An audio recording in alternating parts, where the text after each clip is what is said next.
humanitarian mission to get people and animals out of Afghanistan, and what a shame that some of the people concerned are still not out. Which brings me to my next guests. Very, very pleased, as always, to welcome to the show animal rights activists Dominic Dyer and Peter Egan. Good evening, guys. Hello there. Hi, Evan. How are you? I'm very, very good. Dominic, can I come to you first? Can we just have a little listen to Penn Farthing before we talk? Let's have a listen to Penn. We are considering plans now, what we can do. So, yeah, we have got a few ideas, got nothing concrete yet. We are working on things. We want to obviously see how the situation unfolds, in the next day or so once the Americans do leave. But yeah, my one concern, and that's why I'm not, sat here with a big smile on my face, is because I had to leave them behind because of some paperwork. Can you believe that? It is literally a war zone and the paperwork was wrong and the people were on the right side of the fence. Yeah. So, Dominic, what I've been trying to stress in the show so far and on social media is Operation Ark had a much happier ending than we had at one point feared last week. Penn got out, the animals got out. Penn, I believe, was about the last British citizen to leave Kabul, came on an aeroplane that didn't cost the taxpayer any money. The animals went in the cargo hold. Ridiculously, somehow or other, people couldn't get onto that plane. But the reason Operation Ark is not over is because we have to get Penn's 69 staff and their families out of Kabul. The mission continues. Yes, it does. And, I came back, to this story, obviously, over the weekend as Penn was on his way back to Heathrow. And I was deeply saddened by the sort of smear campaign that was suddenly mounted with quite a lot of resource and sophistication, to be quite frank, from certain government officials and private advisors and others, particularly on the Ministry of Defence side, who I think have not been, and I'm not going to be too diplomatic here because I think Peter will be, but I'm talking from a personal perspective. And I've had to deal with this over 48 hours and done some of the most toughest interviews I've ever done, dealing with journalists that wanted to really crucify Penn Farthing. Destroy his reputation, one of the most brave, courageous people I've ever met. And, at times it's been pretty tough, to be quite frank. And I started to get my head around what's been going on here. And I think, firstly, let's be clear, the only reason people were on that plane was because Penn couldn't get them through a Taliban checkpoint. He bravely tried to get his people into that airport on 3 consecutive occasions. He couldn't put his people through that risk anymore. In the end, they said to him, listen, you should go, Penn, because, if you stay, actually, you're going to be threatened. You're high profile. Take the animals because they deeply care about the animals. All of that team deeply care about them. They've been asking about them all the way across.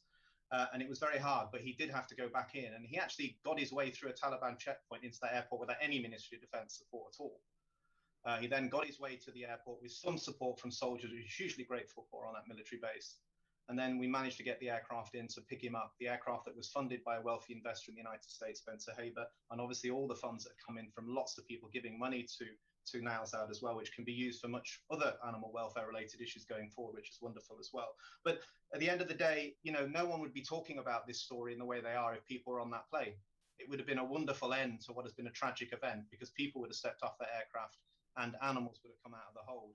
But for some reason, this story has been sort of played out to destroy the reputation of Penn Farthing, a very brave, courageous man that actually has huge public support, by the way, so it won't work. But it's really been done just to sort of move attention away from the humanitarian disaster that's been playing out in that country and the failures of political leaders. And I think that is desperately sad and a very bad indictment of our political system.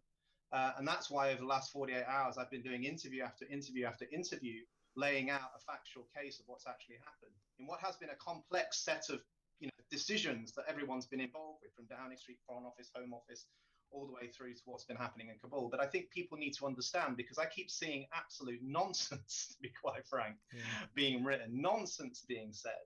That phone call that was released, which was from a political advisor from his mobile phone. And I still get people saying to me, you've got no evidence that that mobile phone miraculously ended up in the Sunday Times. Well, I was speaking to the Sunday Times for quite a long time on Saturday, telling them not to run it. And they were very clear where that came from. And I'm very clear where that came from. There's no question of it. And that would have only been done, in my view, with the Secretary of State. Can I just say, Dominic, that is a serious issue here about why you take a situation like that and do it. And the point there is that this actually tried to steer away from what was such good news, because even if people thought that the people didn't come, the animals coming, and all of them, to a few cats didn't survive. But that was amazing. Penn's strength and of character. And let me just give you an example before I hand over, because this just gives you, people say to me that there's not support for this man. There's incredible support for this man. I was out in a pub garden with my mum and my sister, okay, on Saturday, and the call from the Sunday Times came in. My voice carries, as you know. So I sort of walked over to the car park and spoke to this journalist about what was happening. And I think most of the pub garden could probably hear this conversation. And by the time I'd finished and walked back to the table, a whole group of people came up I'd never met. And they said, "You are doing incredible work. We hugely admire Penn, and we'll all buy you drinks all night if you stay here." And they shook my hand, and that was just spontaneous. And it made me, tears welled up in my eyes. I thought, well, we are doing something really special here. People across this country have been talking about this man. They've been talking about this love for animals and the love for the vets and vet nurses. And what I try to get across in all the interviews over the last 24 hours, 48 hours, is that the great tragedy is, as Penn has said, is that those people are still left in Kabul, and we've got to focus on getting them out safely. And this campaign was built around people. The animals were part of this story, but this was a humanitarian mission. It was not putting pets before people. It wasn't selfish. It wasn't an abomination, as the Spectator has said tonight in an article. Some of the words and language being used, you know, we were not brutal. We're not saying that soldiers weren't doing a great job. You know, I'm not abusive to anyone. I'm passionate. But I'm afraid the way some politicians have dealt with this, the way some journalists have dealt with this, I think shames this nation. And the one person that comes out of this better than anyone, in my view, is Penn Farthing, who's stood firm. Courage and determination, I think, has been an inspiration to this nation. When the true story comes out, and it will, because people like me and Peter will make sure it comes out, I think all of this nonsense we've seen poured out over the last 24, 48 hours will mean absolutely nothing. Well, you come over it well as well, Dominic, and so does Peter. If I can just cross over to you now. You know, the MOD, Ben Wallace, what they don't understand is British people. The British people, the vast majority of British people would never denigrate or attack the rescuing of 170 needy cats and dogs from a hellhole like Kabul. They would never hate that project, and it proves how these politicians, they just don't understand their own constituents. The most annoying thing I read was by a particular Sunday Times columnist, Peter, at the weekend, and in the middle of her rather stupid article, she said, "The one thing I had always presumed that we could all agree on was that a human life is worth more than an animal life." Well, I don't agree with that. Do you? No, I think all life is of equal value. And I read the same article. I thought it was deeply stupid. And I thought the end of that article, in which she said she was shocked to be living in a country that could possibly even consider putting animals over people. It was a deeply ill-informed article, and it lacked great compassion and humanity. It was deeply stupid. But I feel now, and I think, you know, Dom has run an amazing campaign. Agreed. It's been sensational. And I've been very proud to be by his side throughout all of this and support it. But I do think at the moment it's very important that we park all of our feelings in terms of this rubbish that's been circulated, where politics have been promoted over people, and put in the using the phrase, you know, pets over people as a kind of lever to kind of refocus that kind of propaganda. What is very important now is that there are many refugees that need to be got out of Afghanistan. Yep. Not only the Nowzad staff, but many other interpreters and people who want to lead a life that they have been encouraged to live over the last 20 years. And I think it's very important that all of the problems that we have faced in the last 2 weeks are now parked, and we join, excuse me one second, timer for the dog food. I know that thing. I think we need to park that. I think we need to work together with the government. We need to encourage them to focus on those that were left behind and help us all get them out. And I think that I think it's very, very clearly are described by Penn when, after that disastrous day when he had to turn back from the airport after Joe Biden had brought in the new visa ruling for evacuation, they went back to the clinic and they were all in a desperate state. I mean, God knows how the staff and Penn must have felt. But they sat and had a debrief, and the staff said to him, they never said pets over people, animals over people. They said, you've done as much as you can for us, and you must go. And I find that so deeply, deeply moving that they could be so selfless and understand the predicament that Penn was in, that he was torn in so many directions. He was not thinking about himself. He was thinking about 200 animals and 60 human beings, and he was trying to save them all. Mm-hmm. And they said to him, you are a target, you've got to get yourself out now and get as many animals out as you can. And they trusted the man because they know the man. They trusted him enough to say, we know you won't forget us. You will work to get us out.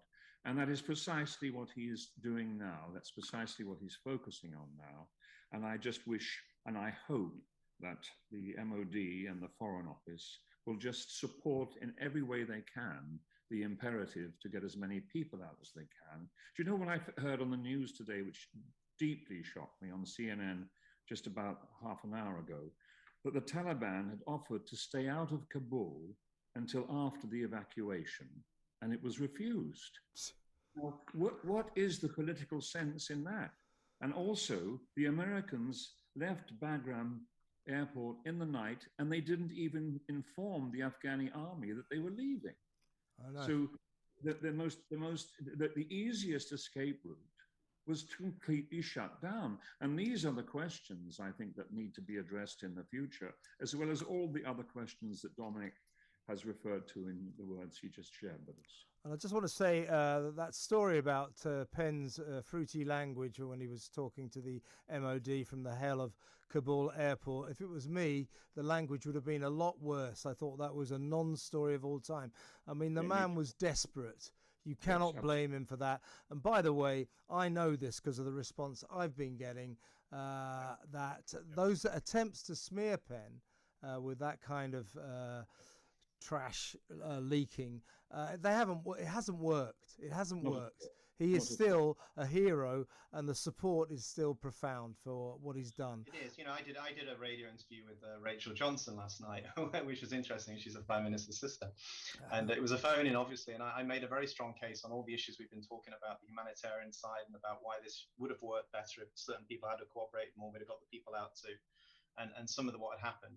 And clearly she was steering it in a way where she felt that phone calls would support what she was saying. And I was putting a lot of the onus on my brother's involvement in this process as well. But all the phone calls that came in afterwards were hugely supportive of Penn, hugely supportive of bringing the animals in, including from ex-servicemen who were ringing in as well. And they were very moving, many of them. And this is what I found. And Peter's seen this as well. I've never seen such a significant movement on social media as we've seen with this campaign. I know.